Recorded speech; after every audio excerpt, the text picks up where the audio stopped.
Here are 8 mechanics you can abuse to win more games in Valorant. Everything from opening the TP with Tejo's missiles, boosting your teammates onto boxes, and silent jumping up slopes to flank both fast and silently. If you're not sure you can trust me, I'm Mr. Cipe. I've been ready in every act and play on a competitive Valorant team. I added timestamps in the description below so you can skip ahead or revisit any tip that you like. Now, let's start off with using Tejo's missiles to open the TP on Bind. So I know Tejo just came out and his missiles are really insane. The one thing I really like about him on Bind is actually that you can open the TP doors on Bind with his missiles. So if you're ever outside the TP door right here and you know someone TP'd in there and they're hiding in there and you can't do anything about it, if you have his missiles available, you can put one right here and then another one to kind of, secure the whole TP area. The missiles will go all the way around and go into the TP, and then you can either use your gun to kill them or the missiles kill them. So it will literally force them out of the TP, or you can go in there and then use your gun to actually kill them. Another thing that I found out too is that you can actually instantly open the door. So I know you see how like the missiles like went all the way around like that. If you want to instantly open it for like a teammate, you can actually aim the missile directly on the door like this. So like line up with this little tick right here and this little tick right here. Press it right there. The missile's going to go right in front of you and open it like that. And then you can kill them. But right there, you're going to have to use your gun, or your teammate that is looking there is going to actually have to use their gun to kill them. It'll just be a very unexpected surprise for the person staying inside. Since you can't abuse pings anymore, Omen's E ability, where you go into the shadow realm like this, can kind of be used like a little ping system for himself and himself only, not the rest of the team because they can't see this, right? So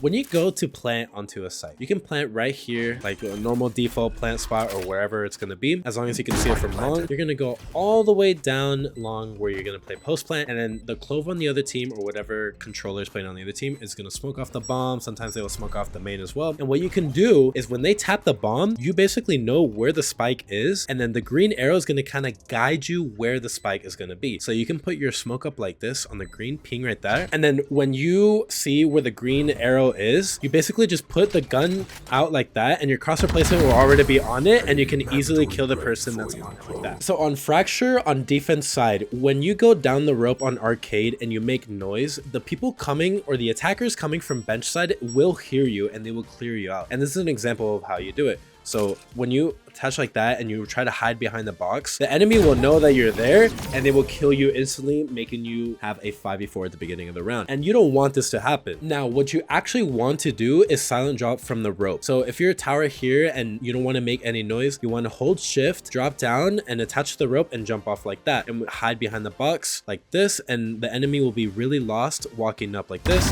and you're going to be able to kill them and then catch them off guard. And that way they won't know that you were behind the box at all. And you can use this for any other part of the map or any other maps that have like a rope mechanic like that to your advantage by silent dropping like that all the time. You can ask someone to boost you, and I ain't talking ranks. I'm talking about boosting on top of an object. And the way how you do this is that you actually have someone basically just boost you up, for example, triple right here on Bind. And so I'll have my Killjoy basically just boost me up right now. And when I go up, you're basically just gonna have an advantage going up on top of these boxes right here. You'll be able to get that advantage without using any sort of util to actually get you up here. So you can go up to triple right here, you can go up to triple over here, or you could jump across and go onto truck like this. With this, you can basically just go on top of objects by having someone basically just boost you up, as long as it's in the corner right here. The only thing though with this is that you can't really use this in tournaments or any sort of competitive play. You can use this in ranked and you'll be fine, but this is like a bannable thing that can be used against you in official games or like any competitive games. So that's why you never see it being done in VCT. Now, if you want to boost a teammate onto an object yourself, this is how you do it. You want to go into them diagonally like this and crouch walk right into them. And they're going to be crouch jumping like that, and they're going to get on top of a triple like this. And that's how you help a teammate get onto an obstacle like that. So a mechanic that I like abusing a lot in Valorant is silent jumping. One example I like using is on split when you're going up sewers. When you don't hold shift and you're just jumping up normally, it'll make a lot of water sounds like this. And anyone playing towards ramps or towards vents will hear you because of the radius of the sound. It goes all the way till there. So they will know that you are rotating or moving across the map. Now, if you want to do this silently but still moving on the same speed, you can do the same by just jumping up and holding shift, which is how you do the silent jump. And this is how you do it.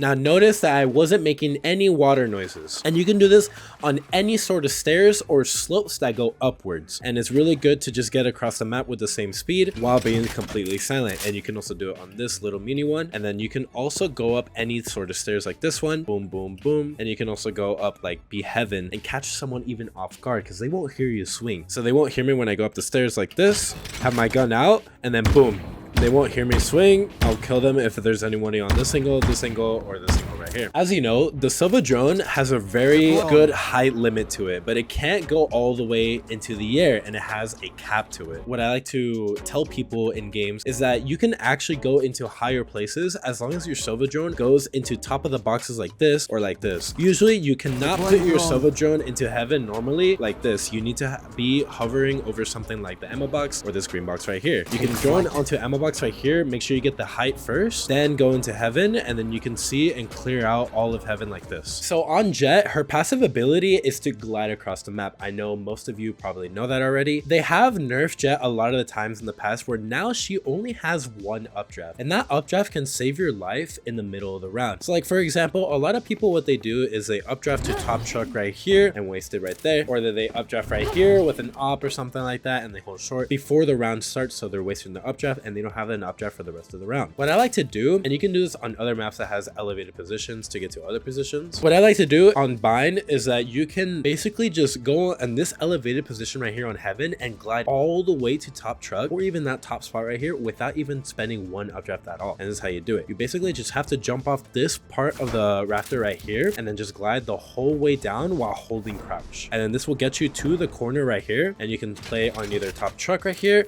or you can also use the glide feature right here to get up here. And I think this is really good, and you can use this glide feature to go to top of this box right here. You could go to top triple and just kind of use it to your advantage to get any height advantage on the players. A lot of people like to use skill jumps around the map and a lot of different maps. For example, here on Sea Lotus, you can jump up onto this box by using just jumps around the corner here and get like different angles that you can use around the little site. So you can jump up here on the stairs right here, boom boom boom, and then kind of look towards water or look towards CT and have an angle right here. And that's all from being on top of this box. And usually people would be, you know, kind of swinging out, and if you're at a very high advantage point like this, they're going to be aiming head level towards the water. And if you're like in a location like this, you have a very big advantage against the enemy, and you can kill them like this. And instead of being head level where you're right here, they're going to be aiming head level and they can have the advantage on you, killing you first. One skill jump that I like to use is on a heaven ascent, and I know the map is already gone out of map pool right now, but when it does come back, you can definitely use the skill jump a lot. And that's kind of silent jumping towards Jen or just a regular jump. You could do either or this. So you can jump from the ledge right here and then crouch jump onto top Jen, and you can use this to your advantage on getting someone that's either playing right here, playing towards tree or towards main, because like how I said in the previous example, that if you're above head level, they're gonna have to flick to you. So this is a really good advantage if they try seeing you from a main side or from tree side. If you enjoyed this video, make sure to check out these mechanics you can abuse with Tejo that will win you more games by clicking the video on screen now.